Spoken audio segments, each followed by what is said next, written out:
이 약 은근히 많이 드시는 약이거든요. 이 약 맞고 이명이 생겼다는 분들 꽤 있으세요. 그런데 대부분 약 때문에 이명이 생겼을 거라고는 생각을 못 하시는 것 같아요. 만약 내가 갑자기 이명이 생겼다면 이 약 때문인지 아닌지 꼭 확인해 보시기 바랍니다.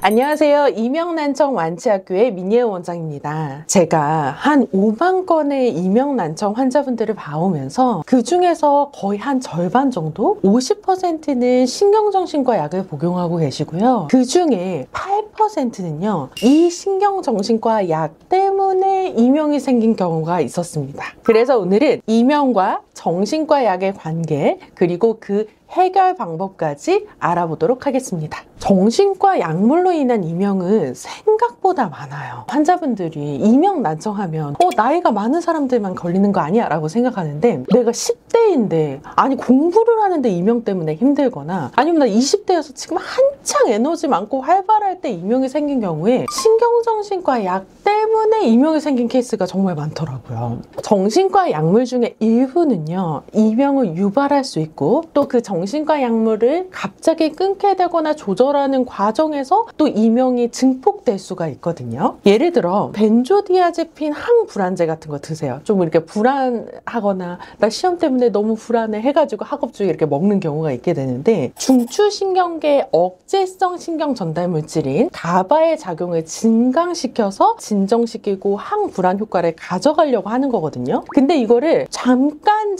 사용하는 것이 아니라 장기간에 좀 복용하게 될 경우에는 내성과 의존성이 생기면서 복용을 중단했을 때 금단 증상으로 이명이 생길 수가 있어요. 그리고 일부 연구에서는 이런 벤조디아제핀 자체가 청각신경계의 과민성을 증가시켜서 훨씬 흥분을 많이 시킨다는 거죠. 그래서 이명을 발생한다라는 기전도 보고되고 있습니다. 두 번째로 요즘 우울제 되게 많이 드시는 것 같아요. 선택적 세로토닌 재흡수 억제제라고 하는 것을 항우울제로 처방받아서 드시는데 이런 약물 같은 경우에는 세로토닌의 재흡수를 억제시켜서 우울증 자체는 조금 치료를 해주지만 세로토닌 수치가 약물로 인해서 급격하게 이렇게 변화될 경우에는 이 변화 자체가 청각신경로의 신경활동에 영향을 끼치기 때문에 이명을 발생하거나 증가시킬 수 있습니다.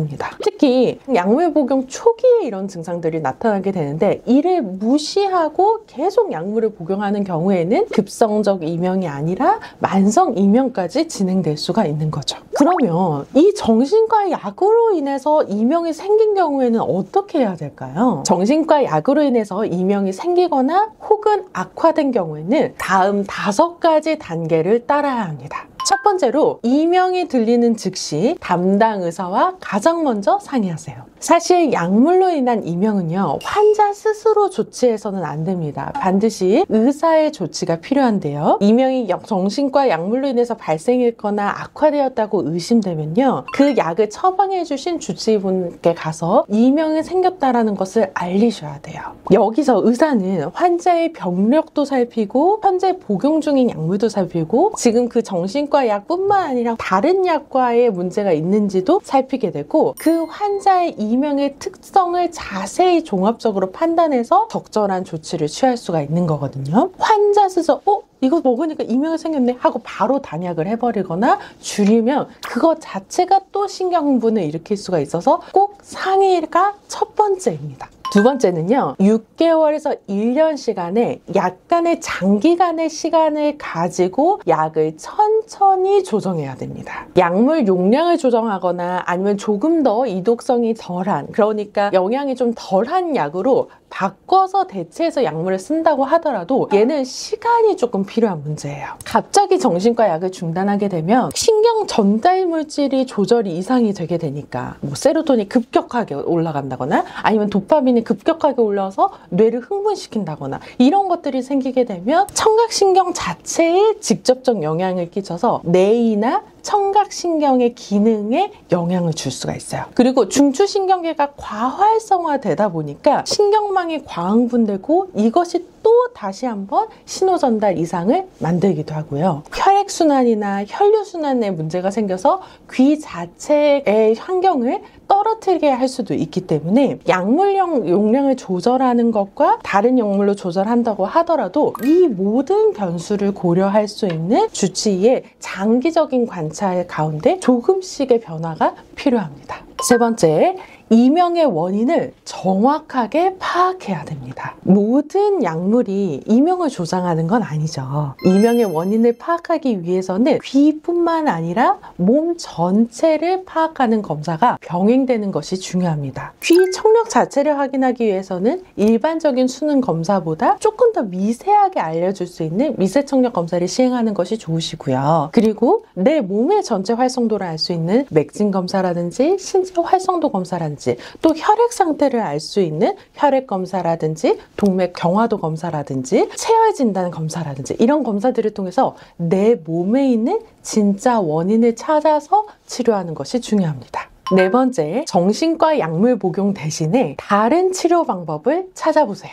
우리가 정신과 약물 복용 대신에 심전기 자극 치료라든지 자기장 심부 온열 치료라든지 또 전기 자극으로 TMS라든지 여러 가지 약물의 부작용을 가져가지 않으면서도 치료할 수 있는 다양한 치료 방법들을 탐색하셔서 지금 현재 내 몸에 맞는 치료를 선택하고 치료 계획을 세우시는 것이 중요합니다. 다섯 번째, 경험과 지식이 풍부한 의료진을 찾아서 끝까지 치료하세요. 너무나 당연하게 들릴 수도 있는데요. 이명치료 자체가 시간이 오래 걸려요. 그리고 개개인마다 치료가 나오는 속도도 많이 차이가 나는 게 바로 이명치료예요. 특히 오늘 알아본 것처럼 이 정신과 약물을 복용한 경우에는 이것을 끊고 대체하고 다른 치료 수단으로 바뀌는 데에도 시간이 최소 3개월에서 6개월 이상 걸리기 때문에 실제 정신과 약을 복용해서 이명이 생긴 케이스를 치료한 경우 신경정신과 약을 결국 끊어서 이명을 치료한 케이스가 많은 전문가를 찾아서 치료를 하시기를 추천드려요. 여러분, 정신건강도 중요하고 귀 건강도 중요해요. 이 두 가지 모두를 지키는 것은 욕심도 아니고 불가능한 일도 아니에요. 제가 진료한 수만 명의 환자분들이 이 정신건강과 귀건강 두 마리 토끼를 모두 잡고 이제야 비로소 안정을 찾으셨습니다. 우울과 불안으로 고통받으시는 분들, 여기에 이명까지 더해져서 너무 괴로우신 분들, 치료를 미루지 마세요. 오늘 알려드린 5가지 단계를 기억하고 실천해주세요. 영상이 도움이 되셨다면 좋아요와 구독 부탁드리고 아래 댓글에 궁금한 점 남겨주시면 제가 다음 영상으로 답변해드리도록 하겠습니다. 지금까지 이명난청 완치학교의 민예은 원장이었습니다. 감사합니다.